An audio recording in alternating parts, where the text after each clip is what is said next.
Hey everyone, welcome back to Heartland Farms. Today we're talking about 5 things to do before you get your homestead.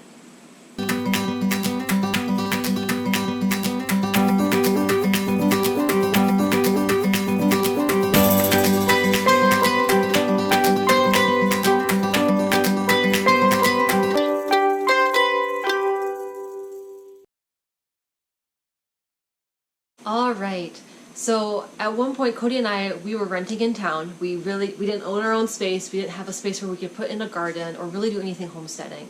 However, we wanted to own our own food supply. We wanted to eat food that was healthy, locally grown, and start to get down that track. So when we were looking for a house, we did look for a house that was out in the country, and we moved out to an 1.5 acres. But there were things that I wish we would have done before we moved to the country. And these are the 5 things I wish that we would have learned before we started our homestead that we learned while homesteading. Number 1, the first thing I wish we would have learned more about was how to cook. Specifically, how to cook certain uncommon cuts of meat, such as how to cook roast more, or how to cook chicken thighs or chicken wings. And organs. Don't forget the organs. So to kind of dive into that more, how I learned how to cook is that I was given a recipe book, and I would pick a recipe out for dinner once per night. Like I had Monday's recipe, Tuesday, Wednesday, Thursday, and then I would shop for those ingredients.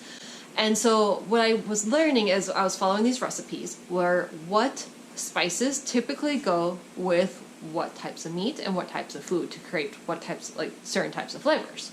So I noticed a lot of people, they will have the pre-packet seasoning, which is great, it's very quick, it's very efficient, but one thing that you're missing out on is, hey, what flavor is this contributing to the overall dish? Because once you start learning what types of seasonings go best with, cuts of meat or vegetables, or types of dishes, then you can just start making up your own ingredients and say, okay, we're having tacos tonight. I'm gonna make my own taco seasoning and sprinkle in a bunch of your cumin, your chili powder, salt, all those different seasonings together. When I say uncommon cuts of meat, so when you are raising your own food, you don't get to just pick out the breast meat. Well, you could, but it's wasting a life and the animal who gave that ultimate sacrifice for that meal. So when you go to the grocery store, they'll have just chicken breasts. And chicken breasts are very different than chicken thighs. So you learn how to cook with just the breast, which is a white meat. It dries out very quickly. What you miss out on is learning how to cook with dark meat and what different uses that you can do with dark meat and how to incorporate that. So what I recommend is, instead of buying just a package of chicken breasts, maybe buy a whole chicken.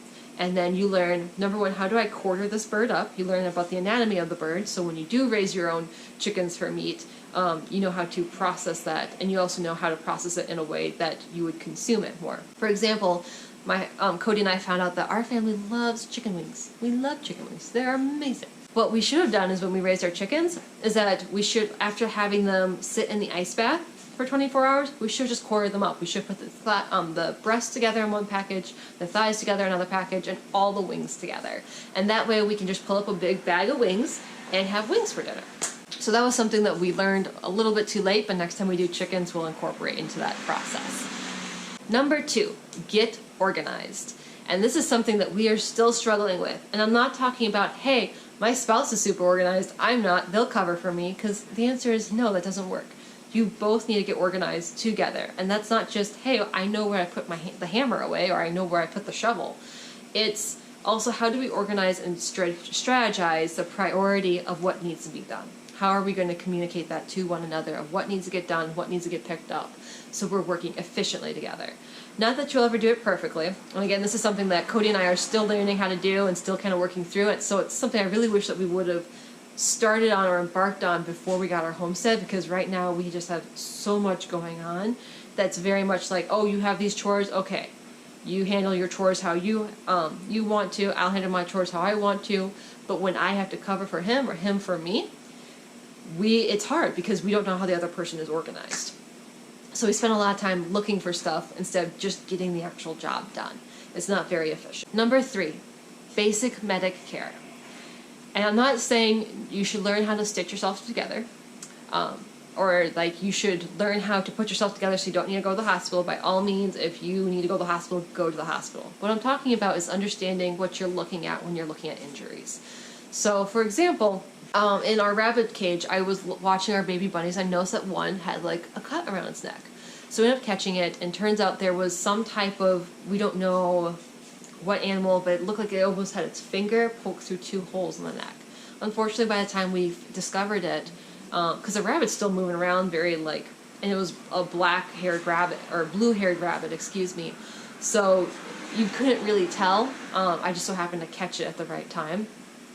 So unfortunately, by the time we got to it, infection had set in. Now we did do our best to try and prevent, to get the infection out. We had gloves to use, so we weren't getting infection on ourselves. We had disinfectant spray to spray on there.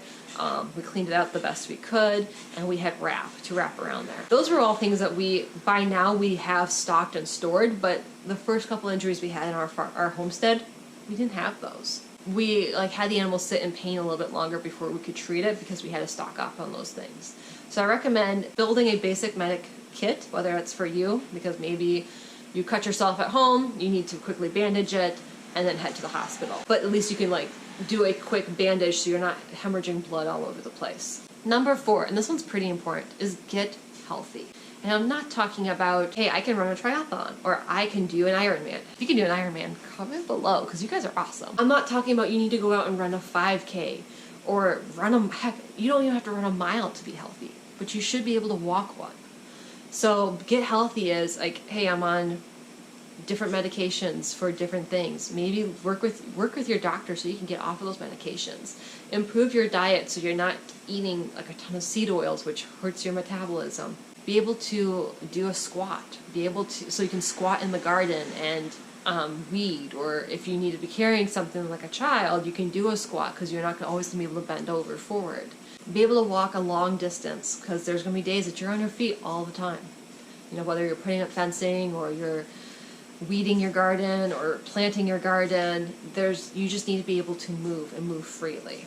And last but not least, number 5, this is was one that took me a while to really accept because I'm such a go person. I'm very much hey, this needs to be an actionable step.